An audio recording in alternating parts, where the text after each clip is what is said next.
It is late fall in southern Ontario, and I thought today would be a great day to do a room tour.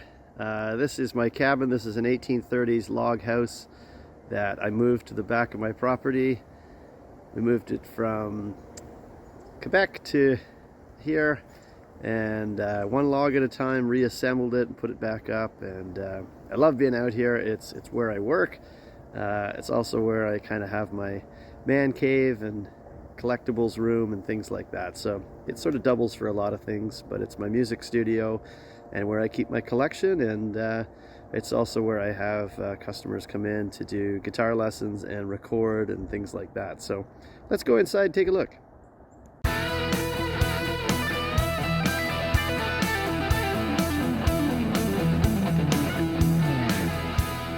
Well, right inside the door is my first record shelf. These are all albums.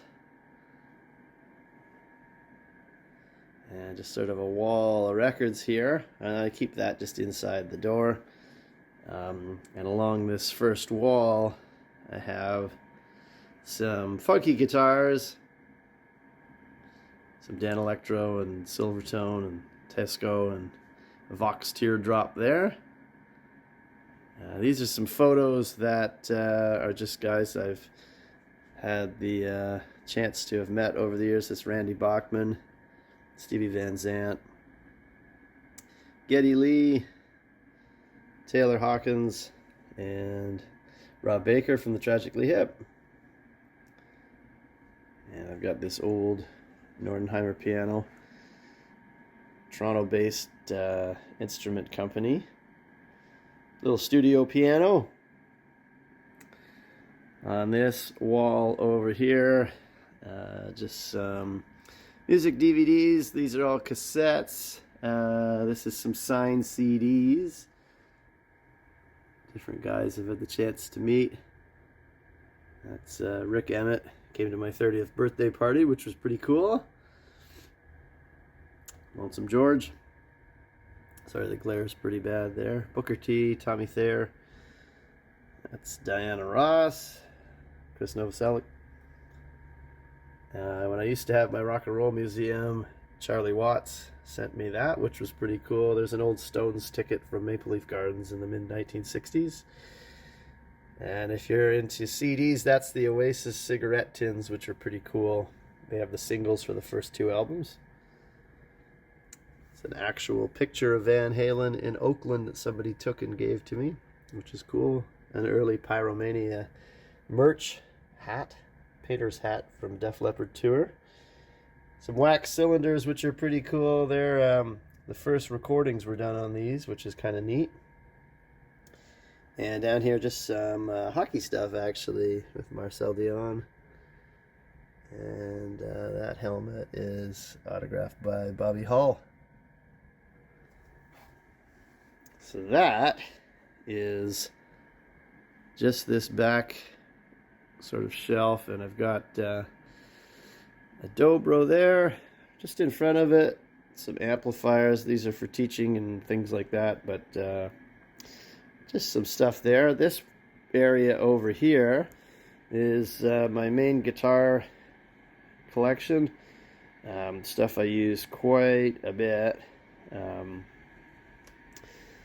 Some Gretsch and Fender,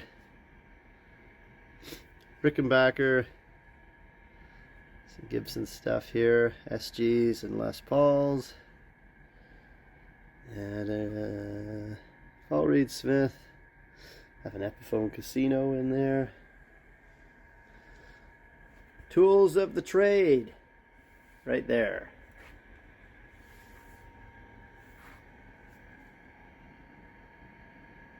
Above the guitar rack is this big CD wall, physical media wall, I guess I'd call it. It's sort of CDs, DVDs, VHS,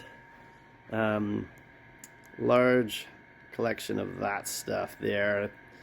CDs I like to alphabetize, so they're all in alphabetical order. And they fit nicely. I had these shelves made. They fit nicely into there and kind of hold everything pretty well. And right at the end here, this is a hat autographed by Andy Summers, the guitarist of The Police. So that's what's in there. Above this wall is some signed albums. I've got some members of the Grateful Dead here. Colin James, Lighthouse. Skip Prokop from Lighthouse, also in the Poppers. John Fogerty up there. Across the back wall, I've got members of the band. Angus Young from AC/DC. Little Steven and Bruce Springsteen signed that one. This is Iron Maiden. Tom Petty, Roger Waters, and Geddy Lee and Alex Lifeson of Rush on that one on the end. And I keep up above here guitars in storage. So up above on these walls are some cases of guitars, and then there's John Mayall, Buddy Guy, Alex Van Halen, David Lee Roth, Bruce Springsteen, and Neil Young signed albums. I got all those in person. And then on the back wall is some original posters from Woodstock, the Fillmore West.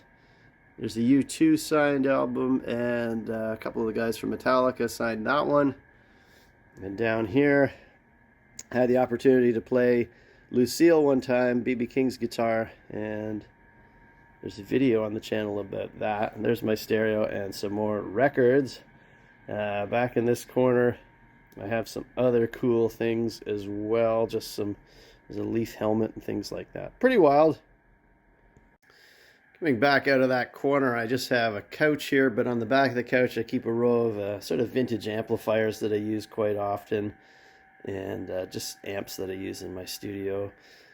In this side, there is a life-size Elvis statue with a Flying V, a Firebird, and a Fender Jaguar guitar run in front of that. That's what that is. In this corner, boy, the lighting's not very good this morning, but there is some 1930s student guitars, plus this old funky one made out of a surf wax tin. There's a signed Billy Gibbons poster back there. This picture is my band at the Horseshoe Tavern in Toronto. And then I've got some memorabilia and signed baseballs and historical items in a cabinet here. Just kind of tucked away. Some signed hockey sticks and baseball bats and things like that. In front of the window, I have this kind of smaller shelf with box sets and things like that. This is a weird thing to have, but this is a seashell that was in the wall of the cabin when we took it apart. And it likely was picked up when the people who built this cabin immigrated to Canada back in the 1800s. This is a road case. A friend of mine plays with Uriah Heep, and he was able to get me this Deep Purple road case because they were touring together. So that's what that is. And on top of that, I keep a whole bunch of weird and wacky instruments and vintage old weird things that don't exist anymore, like these guys. And that's a bass drum from the 1880s. The signed Tom Petty Fillmore poster back there, as well as Strawberry Fields, which was Canada's Woodstock in 1970. It's an original poster from that. Up here is a sign, one of the oldest probably in North America for a music shop. It would have been in around 1880. At least in Canada, not many English music stores at that point. Most would have been French before that, so kind of rare and unique. I don't know exactly where it's from, though. And that is that corner. So this half of the room tends to be more of a listening area. I've got a TV back there. I can kind of hang out. And that's what happens back there. This side of the room is more my teaching, recording space.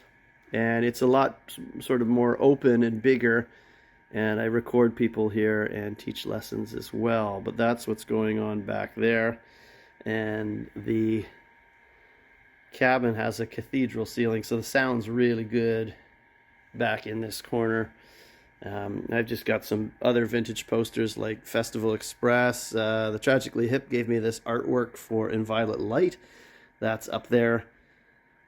signed Deep Purple and Slash picture there. Across this, I have, this is sort of weird. These big leaves, they look like tongues. People think they're tongues.